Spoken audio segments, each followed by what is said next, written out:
Hello दोस्तों, नमस्ते, प्रणाम। मैं कामनी शुक्ला स्वागत करती हूँ आरती दीदी के चैनल पर। आप सभी का बहुत ही प्यारा ननद भौजाई का एक गीत है, आप लोग सुने। कमेंट, लाइक, शेयर, सब्सक्राइब जरूर करना। अच्छा लगे तो हमारे चैनल को भी सब्सक्राइब करना। कामनी शुक्ला ऑफिशियल 530। सभी का स्वागत है मेरे चैनल में। आप लोग दीदी के चैनल को भी सपोर्ट करना। गजब झूठे बोलनी है ननदी रानी, गजब झूठे बोलनी है ननदी रानी, बहुत झूठ बोलनी है ननदी रानी।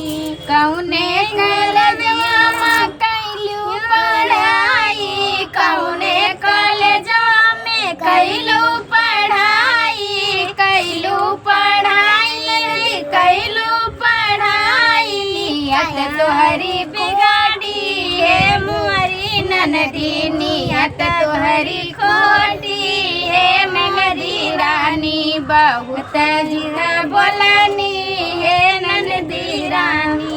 कौने चकिया में खैलू आटा, कौने चकिया के खैलू तो आटा, खैलू तो आटा, खैलू तो आटा। भायू इतनी मोटी है ननदी रानी, भायू इतनी मोटी है ननदी रानी, गजब झूठ बोलनी है ननदी रानी, बहुत झूठ बोलनी है ननदी रानी।